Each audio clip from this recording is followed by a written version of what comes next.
Hello, everyone. I want to know really quickly, are you aware of bad chemicals that are often found in sunscreens?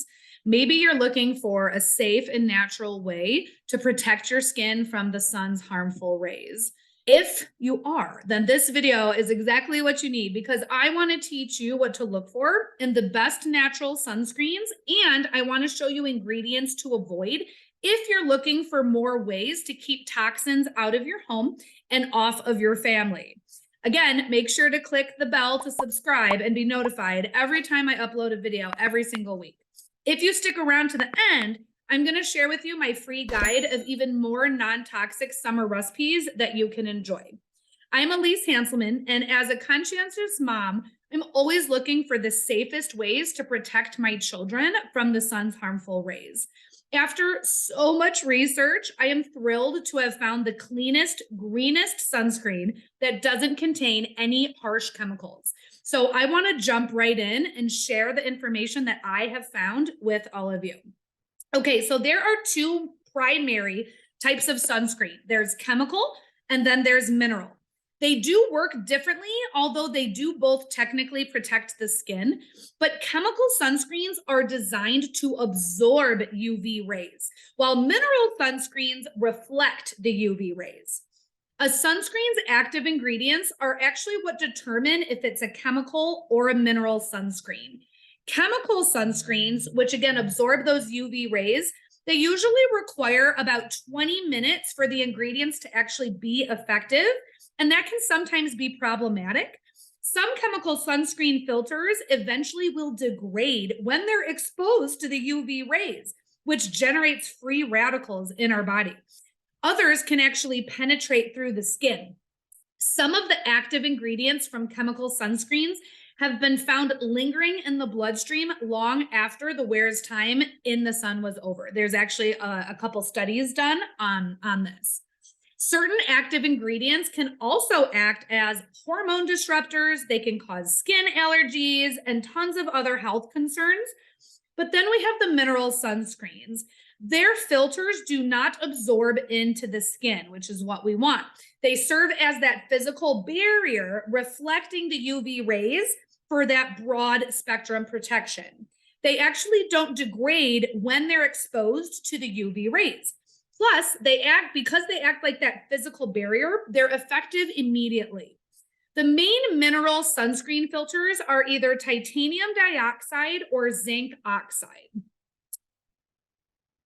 So I actually didn't know what SPF stood for the longest time. So in case you're like me, I want to tell you that SPF actually stands for the sun protection factor.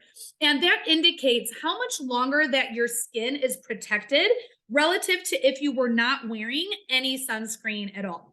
For example, if you were to use an SPF 30 product properly, it's going to take you about 30 times longer to burn than compared to without sunscreen. So what SPF should you use? It actually just depends on your plans. Experts do recommend using like an SPF 15 or higher, but if you're planning on spending a lot of time outdoors, I would recommend an SPF 30 or higher. But most dermatologists will confirm that wearing any SPF sunscreen at all is better than nothing.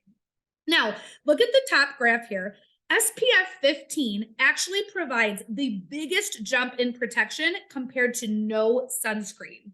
While no sunscreen offers 0% protection, obviously, SPF 15 offers approximately 93% protection when you use it properly. Then if you look at the one below it, SPF 30 jumps to 97% protection with proper use. After that, the protection that you get from a higher SPF is negligible.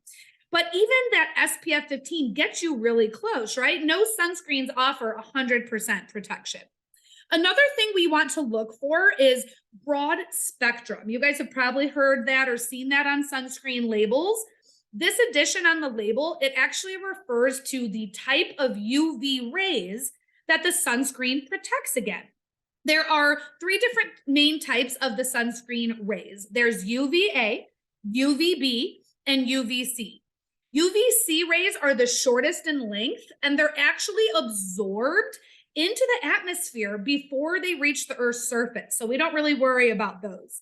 UVB rays are longer. So some, but not all UVB rays are actually absorbed into the atmosphere before reaching the Earth's surface. Those UVB rays are usually the ones that burn us. So if you can remember, UVB burn, B for burn. Now the UVA rays are the longest and compose most of the UV rays that we're exposed to. So when you get that broad spectrum sunscreen, it's going to protect against the UVA and the UVB rays for more thorough coverage. So again, just I have a friend who's an esthetician, and she said, remember it like this. UVA rays are the ones that cause you to age, A for aging, and UVB are the ones that cause you to burn. So B for burn, A for aging. It's a good way to remember it. Okay, so this company that I found the sunscreen is doTERRA. And when they were designing this sunscreen, because it is relatively new, it took them years to be able to finally get all the ingredients that they needed to make a true, pure, green and clean sunscreen. So these are the three things that they were really focusing on when they designed this sunscreen. First, the products need to be good for all skin types. The formula that they chose are nourishing, antioxidant rich, and really hydrating for our skin. They also leave minimal residue, which I love. I would use zinc oxide on my daughter, and it used to be so thick and it was horrible to put on, and she had these white chunks everywhere, and it was just a nightmare. So I love that this is so nice and light and good for all of those skin tones and accommodating. The second thing that they looked for is that the products needed to be environmentally conscious. So all the formulas in this sunline are vegan friendly, cruelty free, plus they're reef safe. So it definitely checks all those boxes. They can be used in places that restrict sunscreens that aren't reef safe because they have that reef friendly label on them. And they're of course going to keep our underwater ecosystems much healthier and happier. The third thing that they were looking for is the products needed to have a clean green formula. So on top of being powered by minerals and that non-nano zinc oxide, every doTERRA sun product is free of any sort of harsh synthetic ingredients, including that horrible buzzword that everyone knows now is oxybenzone, plus parabens, phthalates, and more. So you're not going to have any harmful ingredients in there at all. So here comes the sun. Here is the amazing sun line from doTERRA. And this comprehensive delivery system includes, actually, there's 4 different SPF type formats now. We have a face and mineral sunscreen, just the lotion. We have a face and body mineral sunscreen stick. We'll dive into that. You're going to have the spray, and we have our new face daily moisturizer that also has SPF in it as well. The lotion has this convenient flip cap, so you're not going to lose the lid during application, which I like when I'm chasing children everywhere. The stick is actually packaged in a thick twist-up tube that fits really nice and comfortable in my hand. And then the sprays are packaged in aluminum non-aerosol spray bottles that deliver a 360-degree application. I love this because, again, I'm always trying to spray it on children or on my back or under my legs. And I love that you can spray it in any direction, even like upside down, which is so nice. The moisturizer's key ingredients have that non-nano zinc oxide for that UV protection, Evadea for pollution protection, and grapeseed oil and raspberry oil. So you're going to get that moisturization for restorative nourishment. All of the doTERRA sunscreens at least have that SPF 28. They're water resistant for up to 80 minutes, broad spectrum, so it's going to protect us against both those UVB and UVA rays.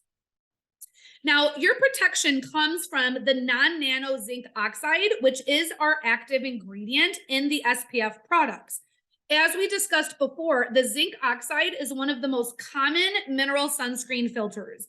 It's safe, it's water resistant, and it's not irritating to the skin.